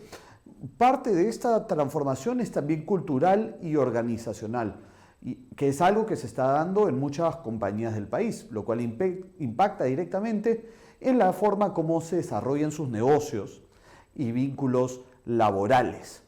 ¿Cómo se está transformando la relación entre los abogados y las empresas? ¿Qué aspectos son hoy determinantes al momento de establecer un vínculo laboral? Óscar, comenzamos contigo y de ahí pasamos con José María. Bueno, yo veo que esa transformación cultural y organizacional se viene dando en las empresas gradualmente, pero no creo que se está dando necesariamente del lado de los proveedores de servicios legales, ¿no? Acá se ha mencionado mucho en el panel y me alegra mucho escuchar la palabra propósito, la palabra ESG, la palabra sostenibilidad, pero creo que eso no ha permeado en el mundo de los prestadores de servicios legales aún. Yo soy muy crítico del modelo tradicional de firma de abogados y a eso le llamo el modelo Suits, ¿no? El modelo Suits, ¿por qué? Porque si han visto la serie de Netflix, bueno, ese es el modelo Suits, ¿no? Se trata de estructuras piramidales muy jerarquizadas, compuestas por una cúpula de socios, digamos, y socias debajo de las cuales, aunque no muchas socias aún, ese es un problema que es cierto, debajo de los cuales existe una amplia base de asociados, asociadas, que están luchando por llegar a la cima en algún momento, ¿no? Se trata además de un modelo de negocio centrado casi exclusivamente en la rentabilidad basada en la venta de tiempo, como estábamos hace un momento, ¿no? Donde cada persona tiene un mínimo de horas facturables por día que cumplir, lo cual lleva, como lo grafican de manera bastante alarmante, diversos estudios de la IVA, de la ABA y de distintas organizaciones y gremios, que en el sector legal hay un problema de salud mental severo que nadie está advirtiendo y está poniendo sobre la mesa, ¿no? Es una profesión con altos grados de depresión y de ansiedad y temas psicológicos bastante serios que no están siendo traídos a la mesa aún. Otra que me parece muy mi crítica también es que los abogados y abogadas en este país, en el grueso de firmas de abogados, no están contratadas bajo relaciones laborales. Existe una figura bastante psicodélica llamada cuarta quinta que no soporta ningún análisis, digamos, laboral alguno, que es básicamente una relación independiente slash dependiente, ¿no? Entonces, esto creo que es un tema de coherencia y de consistencia que yo no tendría, digamos, sangre en la cara para contratar a un abogado que estudió la misma carrera que yo, que llevó los mismos cursos de laboral que yo, para decirle que la relación con la que vamos a trabajar subordinada no es una relación laboral, ¿no? Entonces creo que ahí hay un tema muy importante y es traer al derecho la ética también y ser nosotros predicando con el ejemplo, ¿no? Entonces, por lo tanto, veo que no se trata de estructuras ya con un enfoque de propósito ni de impacto social directo, donde predomine tampoco la equidad, la paridad y la inclusión, ¿no? El número de socias mujeres en firmas de abogados es ínfimo, ¿no? O sea, y esto no solo en el Perú, digamos, hay reportes a nivel global que advierten sobre esto, ¿no? Entonces, ¿por qué hago todo este tema preliminar previo? Porque me parece que es muy importante que las gerencias legales y quienes contraten servicios legales tomen en cuenta esto para sus proveedores legales, ¿no? Si yo como empresa estoy buscando el ESG, también voy a tener que vincularme con empresas que me den servicios legales y de otro tipo también, que sean ESG. Pero si no son organizaciones genuinamente sostenibles, ¿de qué estamos hablando, no? Entonces, creo que no veo que eso se esté dando en la práctica, pero creo que debería darse. Y por otro lado, creo también que hay una nueva generación y creciente generación de nuevos abogados y abogadas que no están dispuestos a desarrollarse en ambientes de ese tipo, ¿no? Y que creo que eso está siendo una tendencia que estoy empezando a mirar cada vez más. Yo enseño en pregrado en varias facultades y noto eso. Muchos abogados y abogadas jóvenes no quieren estar en esas estructuras y quieren desarrollar su carrera de una manera distinta, ¿no? En estructuras que prioricen el equilibrio y el bienestar dentro de la organización, ¿no? Entonces, yo creo que ahí hay un tema importantísimo a mirar. Creo que en el Perú han aparecido muchas nuevas opciones alternativas de firmas de este tipo. Puedo mencionarlas, incluso está Sumara, está BZ Studio, el modo legal, Legal Ventures, Baxel, una cantidad de opciones que no aparecen tampoco en el gran mapa, digamos, de los grandes proveedores, de repente por el tamaño, pero cuyo impacto está generando un efecto muy interesante en la nueva generación de abogados y abogadas.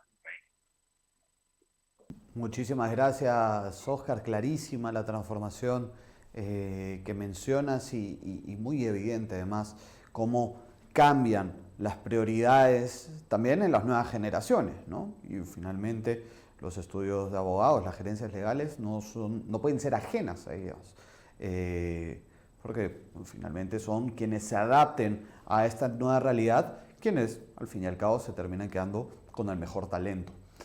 José María, ¿cómo lo ves tú? Sí, haciendo un poco eco de lo que decía Oscar, o sea, son las gerencias legales quienes tienen el poder en la relación con las firmas de abogados.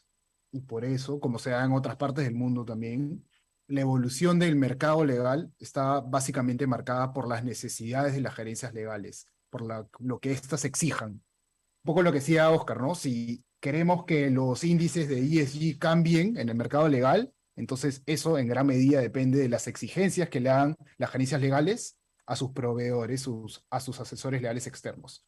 Entonces la evolución depende de las necesidades de las gerencias, no tanto de la proactividad de las firmas, que es algo que no se da en muchos aspectos. Más allá de eso, que quería resaltar 3 cambios en la transformación de la relación entre firmas y gerencias legales.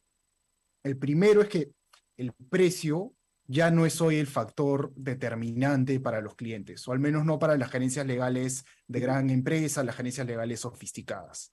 Las gerencias más bien buscan a firmas que garanticen un determinado estándar de calidad y sean más flexibles.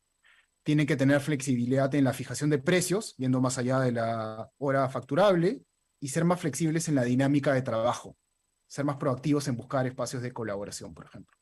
Entonces, la reputación y el puesto que una u otra tiene en el ranking por sí sola ya no es tan importante, ya no justifica pagar un precio más alto. Las empresas ya se dieron cuenta de eso y que tienen el poder de convocar una serie de firmas y escoger lo que más les convenga para el encargo específico. Se ha perdido un poco ese miedo a ampliar el abanico de posibilidades y se ha comenzado a convocar a spin-offs, a estudios boutique, a nuevos estudios.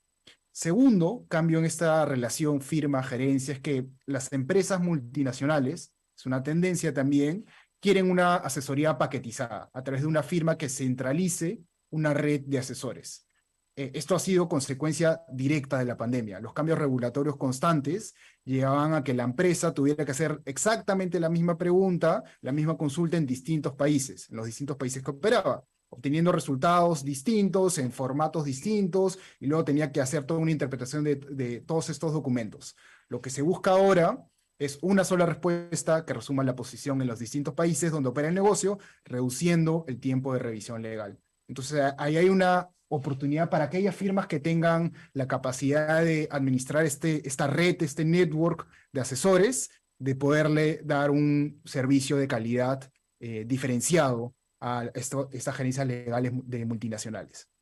Y por último, el tercer factor, y creo yo el más importante, es el cambio en la forma de trabajar. Aquí, la verdad, la virtualidad a todos nos desnudó totalmente, pero yo diría en especial a las firmas y la forma en la cual trabajaban. Antes existía una dependencia profunda, absoluta, de los encuentros cara a cara para construir conocimiento, de encontrarse en el café, frente al bidón de agua, para preguntar cómo es que había que contestar la demanda o qué consejo había para redactar el contrato. En la pandemia eso se acabó, por supuesto.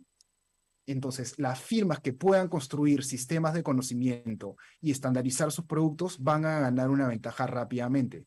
Van a poder dar un servicio más rápido, con un sello de calidad único, y también van a acelerar el entrenamiento de los asociados menores. Ahora, esos son un poco los factores para la contratación de los asesores externos, algunas tendencias. Quizá también es importante fijarse en las razones por las cuales las gerencias legales cambian de firma. Y hay un montón de encuestas sobre eso. Entre el 2020 y 2021, el número de in-house que dijo que era muy probable que cambiara de firma subió de 13 a 24%, según Kluwer Future Ready Lawyer. ¿Y cuáles eran las 5 razones top por las cuales decían que cambiaban de firma? 1, si la firma no demuestra eficiencia y productividad. 2, si no se confía más en que la firma va a cumplir con las necesidades. 3, si no se especializa en el tipo de servicios que se necesita.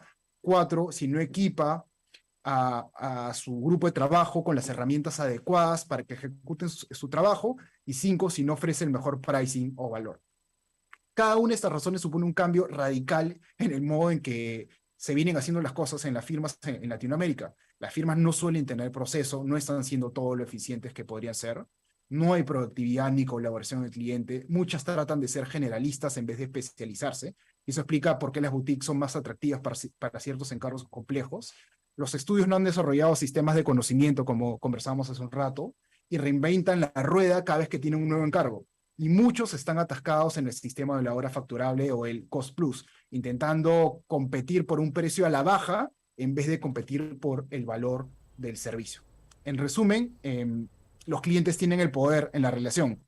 Quienes no se adapten a lo que estos piden van a seguir compitiendo por precios a la baja o eventualmente desaparecer del mercado. Muchísimas gracias, José María, por esa respuesta, y vamos a pasar ahora ya a la última pregunta, que bueno, que van a contestar casi todos: Mauricio, Oscar, Patricia y Lubitza. ¿Hacia dónde evoluciona el derecho corporativo como rubro de negocios en el Perú y en el mundo? ¿Cuáles observan que son los principales desafíos y oportunidades en el mediano y largo plazo para continuar con esa evolución? Mauricio, comenzamos contigo. Muchas gracias. A ver, de nuevo, yo creo que es sumamente importante que las firmas de abogados reflexionen sobre el rol que juegan en el mercado y cuál es la identidad que tienen dentro de ese mercado. Seguir autodefiniéndose y actuando como firmas legales, creo que enfrenta una serie de obstáculos en el camino. Y creo que concebirse desde una mirada diferente, como una mirada empresarial, te permite entender mejor muchos de los conceptos respecto a los cuales se ha hablado ahora. El propósito, la cultura, los temas vinculados pues a sostenibilidad, etcétera, etcétera, ¿no? Creo que incluso en esa línea, muchos de los temas que terceros pueden interpretar respecto al día a día el modelo de negocio de una firma de abogados es curioso, porque se estigmatiza un poco. Y creo que en esa estigmatización se pueden cometer algunos errores. Nosotros, por ejemplo, muchas veces hemos sido considerados como un estudio de abogados, dicen, donde encuentras de todo, ¿no? Y claro, para nosotros es la manera más genuina de ser una empresa prestadora de servicios legales. Tienes que encontrar de todo. Porque yo no te puedo ofrecer a un graduado en Harvard para que te revise un acta de junta accionista de aumento de capital, porque sería absolutamente injusto en la relación cliente-proveedor. Yo no puedo aprender a costa tuya respecto de los temas que tú me consultas. Y como bien decía ahí Patricia, que bueno, ha tenido la oportunidad de formar parte del estudio en su día, el conocimiento del negocio y la actividad es absolutamente esencial. Y es increíble cómo las firmas de abogados todavía tienen áreas que abarcan una serie de temas, como por ejemplo el public law, ¿no? Entonces, nosotros tenemos un gran problema, nunca podemos ser rankeados en public law. ¿Por qué? Porque nosotros no tenemos un public law, como tienen las firmas donde ahí se ve todo el derecho administrativo. En el estudio tenemos área de derecho municipal, área de derecho de infraestructura, área de derecho de concesiones, área de derecho administrativo general. Y todas estas giran en torno a una temática específica de temas vinculados al public law, pero con su propia identidad de especialización. Todas las áreas generalistas están dobladas o están segmentadas dos veces, por especialización legal y por negocio. Es decir, tributarista pesquero, tributarista minero, tributarista eléctrico, laboralista minero, laboralista pesquero, laboralista eléctrico, etcétera, etcétera, etcétera. Otro de los temas importantísimos, no dejes someter tu organización a los marcos regulatorios, es decir, las áreas no tienen por qué ser establecidas en función a marcos regulatorios existentes. Y entonces te encuadras en, ok, yo soy abogado tributarista, yo soy abogado administrativista o yo soy abogado laboralista. Pero claro, porque hay normas laborales, normas tributarias y normas societarias, etcétera, etcétera. Y sin embargo no tienen áreas, muchas firmas no tienen una sola área de retail. ¿Por qué? Porque claro, el retail no tiene un marco normativo específico, pero no me vas a decir que no es una especialidad en términos económicos absolutamente esencial. Y que sí puedes tener tú un equipo especializado en retail, aunque no haya marco normativo, pero tienes personas que trabajan 24/7 en temas vinculados al retail desde las distintas perspectivas del ámbito de especialidad legal, laboral, tributario, propiedad intelectual, etcétera, etcétera. Entonces, creo que ahí tenemos grandes retos en términos de cómo ir hacia la manera en que te organizas en función de áreas de especialización y cómo a través de la especialización eres más honesto con la solución que le das al cliente. No es lo mismo ver un tema una vez cada 4 años que ver un solo tema 24/7. Eso te va a permitir respuestas más rápidas, soluciones más asertivas en beneficio de los clientes. Y solo para ir al segundo plano y terminar, está la manera en que te vas a organizar internamente para brindar ese servicio desde el ámbito de tu equipo. Yo creo que vienen grandes oportunidades para atraer talento en función a la virtualidad. Veo con beneplácito cómo las firmas tradicionales han vuelto a la presencialidad, como si la virtualidad hubiese sido básicamente una exigencia de las circunstancias, pero que no las ha llevado a un convencimiento en términos que es la virtualidad una forma absolutamente sencilla, adecuada para poder brindar los servicios legales. Y no solo eso, sino para aprender. Yo en este momento no estoy en Perú, pero es como que estuviese. Probablemente si este evento se hubiese realizado de manera presencial, yo no habría podido estar con ustedes. Esa es la maravilla de la virtualidad. Mis clientes ya no es, oye, lamentablemente estoy de viaje y entonces no voy a poder participar en la reunión que has convocado. Ya no es, oye, sorry, no puedo atender el directorio porque estoy de vacaciones, porque finalmente irás igual y participarás igual en la sesión de directorio. En fin, creo que la virtualidad, además, en la búsqueda de talento con una generación que ahora se inclina por la alimentación sana, el deporte, etcétera, y una serie de otros temas de bienestar, creo que trae súper oportunidades para quienes nos hayamos convencido que esa es la forma. Nosotros en la firma, de nuevo voy a mencionar a Patricia porque nos acompañó en aquella época, hace 20 años teníamos lo que eran los abogados virtuales, que eran abogados que trabajaban desde su casa. Recordarás algunos nombres, Patricia.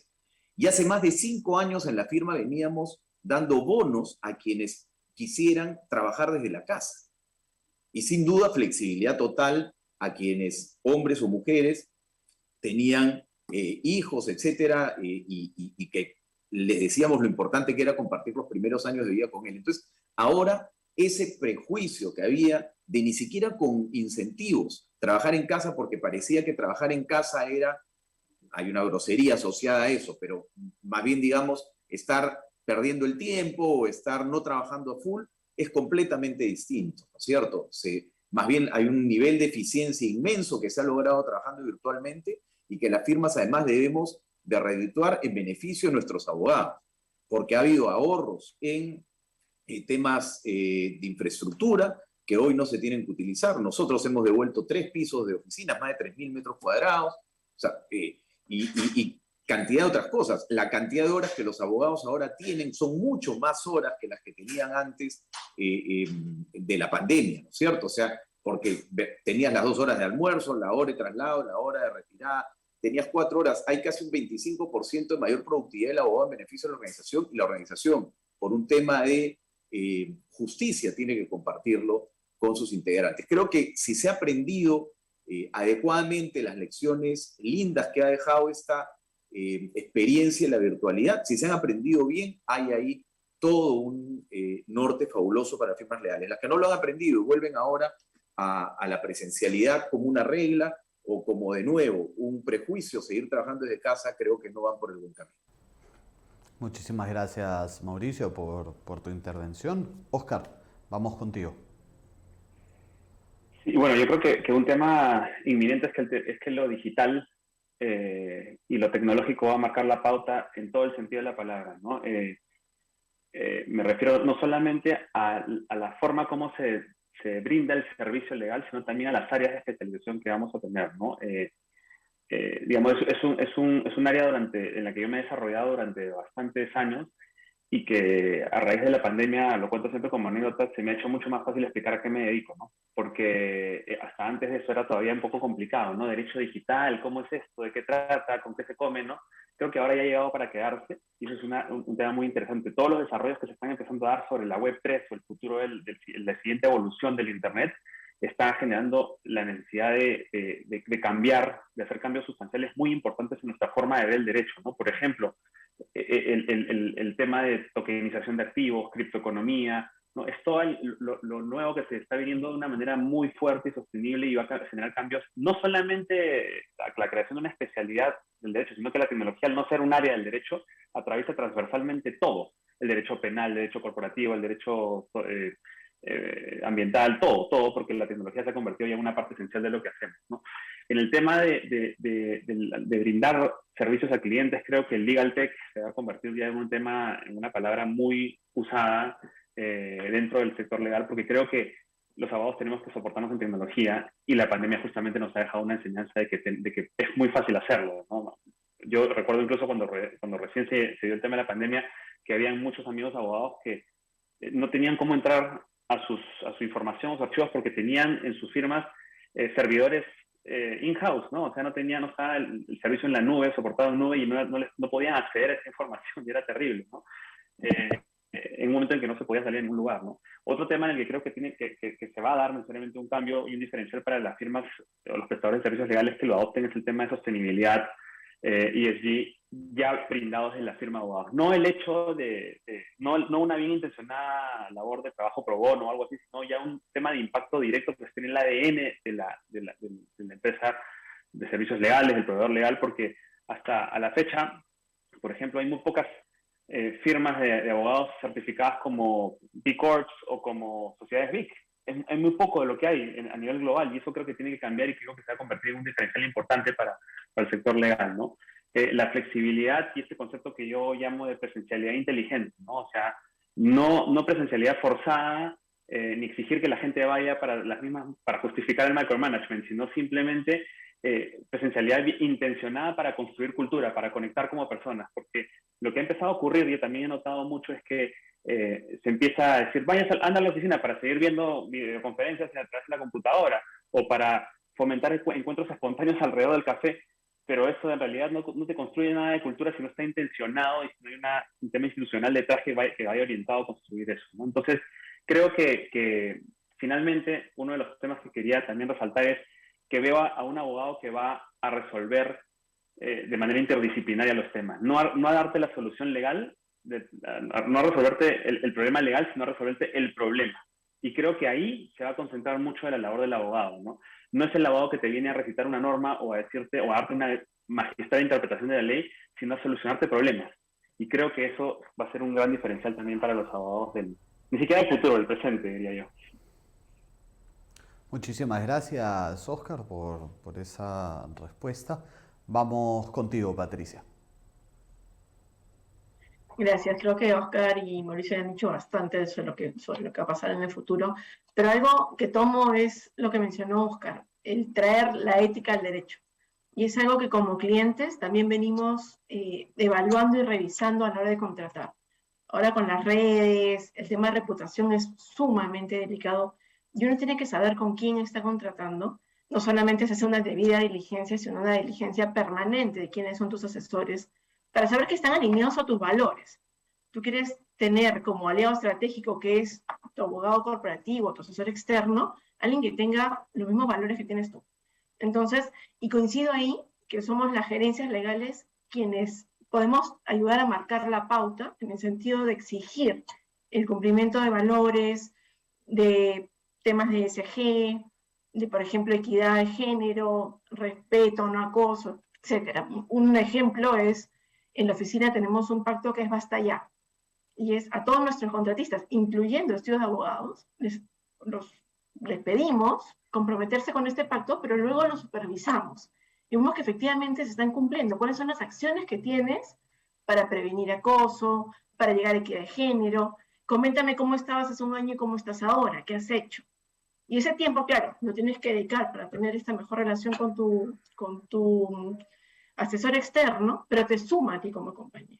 ¿Y por qué? Porque eso tampoco es gratis. Los temas de ESG, las empresas los hacemos porque efectivamente creemos en ellos, pero nuestros accionistas a la vez no los exigen.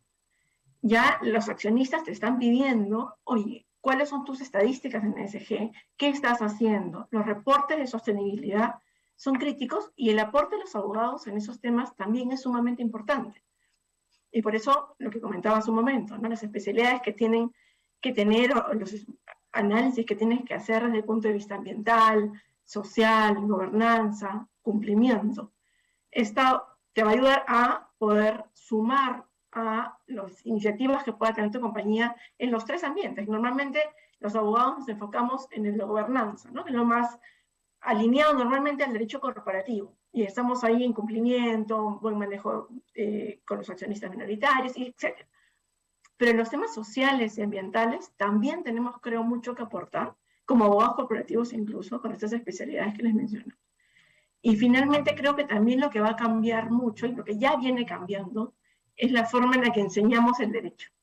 Definitivamente no es la manera, creo, en la que cualquiera de nosotros enseñamos, creo que Ojalá también enseñas, a como nos enseñaron a nosotros.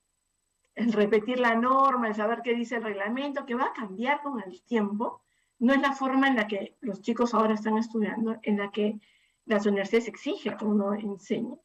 pero en la que además ellos que son clientes, los alumnos, también ya quieren aprender de una manera distinta. Creo que hablaban en su momento también de los millennials o las nuevas generaciones. Ninguno de ellos te va a aceptar una clase como la que posiblemente nosotros hemos recibido en la universidad. Ahora, la educación en el derecho también ha cambiado. Y creo que es otro tema que va a seguir cambiando con el tiempo, pero yo ya veo un cambio importante también en la educación del derecho. Muchísimas gracias, Patricia. Importantísimo eso último que mencionas, porque finalmente estamos hablando de quienes van a ser las próximas generaciones de abogados y bueno, todos estos cambios realmente sirven para finalmente de esta forma, estas nuevas formas de enseñar y estas nuevas exigencias que tienen también sirven para forjar mejores profesionales. Ojalá. Y finalmente para cerrar, Luitza. Y coincido con lo que han dicho hasta ahora. En realidad, el futuro que nos espera, más bien el presente que ya estamos viviendo y la tendencia que se marca a lo que va a darse en el futuro, es un abogado corporativo que está viviendo un cambio estructural en su profesión, ¿no? O sea, ya tenemos que dejar de ser el abogado que repite lo que dice la norma para pensar en cómo nuestro cliente, conociendo su negocio y conociendo nosotros la tecnología, lo podemos ayudar a solucionar el problema que tiene. Hemos comentado con Oscar el otro día en una conversación que los problemas que tienen nuestros clientes no solo son legales. Nosotros tenemos clientes que nos piden diferentes tipos de ayudas en un montón de aspectos vinculados a su negocio que un abogado tiene que poder conocer y gestionar, al margen de que no sea precisamente legal esa consulta. Un abogado enterado tiene que poder gestionar. Ese es el abogado que se espera hoy, un abogado que ayuda en la gestión de los riesgos. Esa gestión de riesgo legal no significa que vas a eliminar todo riesgo, significa que vas a ayudar a gestionarlo. Siempre va a haber un riesgo, yo lo digo, en los negocios y especialmente en los financieros, siempre los hay. De lo que se trata es de ayudar a gestionarlos para tratar de reducirlos. La sostenibilidad va a estar presente, no solamente en los clientes, sino en las propias firmas que damos servicios legales.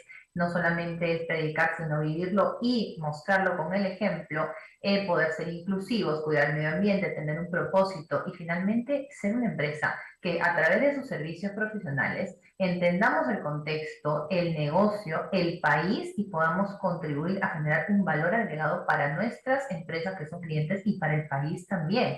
En el caso nuestro, por ejemplo, que ayudamos en servicios financieros, especialmente ayudamos a aquellos que pueden ser inclusivos. Esos servicios financieros que van a ayudar a la inclusión financiera, esos que te van a salir del esquema de los que tienen cuenta bancaria para ayudar a los no bancarizados, los ayudamos especialmente porque buscamos generar en el país un valor que genere o ayude a mejorar esta inclusión financiera. Es por poner un ejemplo, ¿no? Entonces, el abogado que se va a buscar ahora corporativo es ese abogado que conozca de tecnología, que conozca muy bien el negocio del cliente, que sea flexible, se adapte al cambio, viva el tema de la sostenibilidad, no solamente lo comente, cuide la especialización, vea qué parte del mercado quiere atender sin dejar de tener esa visión global del bosque que he comentado, pueda cuidar esa especialidad y esa parte del mercado que va a querer atender, ¿no? Ese es el abogado corporativo que se está formando y el que esperamos siga evolucionando. Es un cambio estructural el que se está viviendo en el derecho corporativo.